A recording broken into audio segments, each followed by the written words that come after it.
আসসালামু আলাইকুম। ষষ্ঠ শ্রেণীর শিক্ষার্থী বন্ধুরা, বহুল প্রতীক্ষা নিয়ে তোমরা বসেছিলে যে তোমাদের ইতিহাস ও সামাজিক বিজ্ঞানের যে নির্দেশিকা, সো আমরা মূলত সেটার আসল অরিজিনাল যে নির্দেশিকা সেটা নিয়ে হাজির হয়েছি। এটা হচ্ছে তোমাদের শতভাগ সত্য, যেটা আর কি।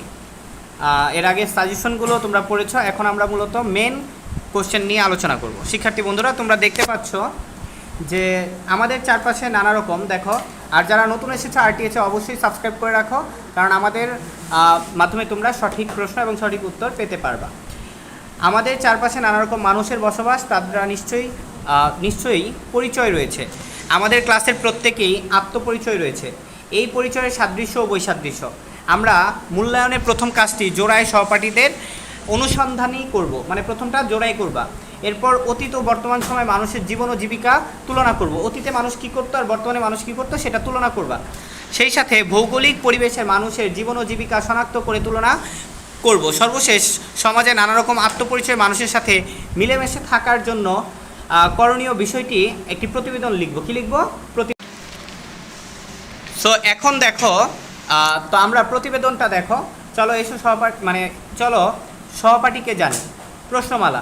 আমরা একজন সহপাঠী পরিবার ও এলাকা বিষয়ক তথ্য সংগ্রহ করব। বৈজ্ঞানিক অনুসন্ধান ধাপ অনুসরণ করে আমরা এই কাজটি করব। তথ্য সংগ্রহের জন্য নিম্নোক্ত দুটি প্রেক্ষাপটে প্রশ্ন তৈরি করব। ভৌগোলিক প্রেক্ষাপট। আমার সহপাঠীর পরিবার ও এলাকায় যে ভূপ্রাকৃতিক বৈশিষ্ট্য অবস্থিত তা বিবেচনায় আত্মপরিচয়।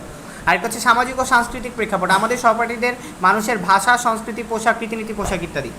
প্রশ্নগুলো খাতায় উত্তর লিখবে। দেখো কী কী প্রশ্ন, খেয়াল করো। সো প্রশ্ন হচ্ছে কি, জোড়ায় গঠন করা তথ্য সংগ্রহ। জোড়া গঠন করে সহপাঠীর কাছ থেকে সাক্ষাৎকারের মাধ্যমে তথ্য সংগ্রহের কাজটি করব।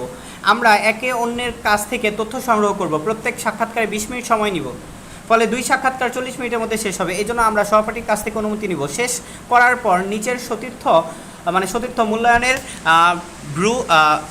রুব্রিক্সটি খাতায় লিখে পূরণ করবে। তথ্য সাজাই, তারপর হচ্ছে সতীর্থ মূল্যায়ন। তো এটা দেখো, তোমরা দেখে নাও। এবার দেখো, আমরা এখানে তোমরা হ্যাঁ না খালি টিক দিবা, ঠিক আছে? তো আমরা যখন অ্যান্সার প্রোভাইড করবো তখন জিনিসগুলো তোমরা বুঝতে পারবা। তোমরা দেখে নাও ছকটা।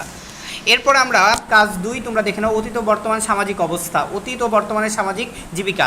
আমরা ষষ্ঠ শ্রেণীতে পাঠ্য বইয়ের দেখো বাংলা অঞ্চলের ইতিহাসের আকৃতির ভূপ্রাকৃতিক প্রভাব নামক শিক্ষণ অভিজ্ঞতায় মানুষ আর ভূপ্রাকৃতিক সম্পর্কে ইতিহাস অংশ ও বাংলা অঞ্চলের ভূপ্রাকৃতিক কেমন অংশ হবে, অতীত ভৌগোলিক পরিবেশ ও মানুষের জীবন ও জীবিকার বিষয়ে তথ্য সংগ্রহ করব।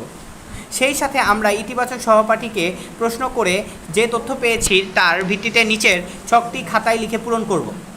লক্ষ্য করবে যেন অতীত ও বর্তমান মানুষের জীবন ও জীবিকার তুলনা আমরা এই ছকের মাধ্যমে ব্যাখ্যা করতে পারি। দেখো, অতীত বাংলা অঞ্চলের জীবন জীবিকা, বর্তমানে সহপাঠীর এলাকার মানুষের জীবন জীবিকা। খুবই সহজ একটা কাজ এটা, ঠিক আছে? ছক 1। সো এরপরে দেখো আরেকটা কাজ। এবার বলছে বিভিন্ন ভূপ্রাকৃতিক বৈশিষ্ট্য এবং মানুষের জীবন জীবিকা। দেখো এখানে তোমরা এই জিনিসটা পড়ে নাও, ঠিক আছে? এটার জন্য তোমাদের বই লাগবে, বইটা পড়ে নাও। তোমরা মূলত প্রশ্নটা দেখতে থাকো, আমরা অ্যান্সার নিয়ে হাজির হচ্ছি। দায়িত্বরত ভূমিকায় আমি। তো দেখো এখানেও তোমাদের বলছে আত্মপ্রতিফলন।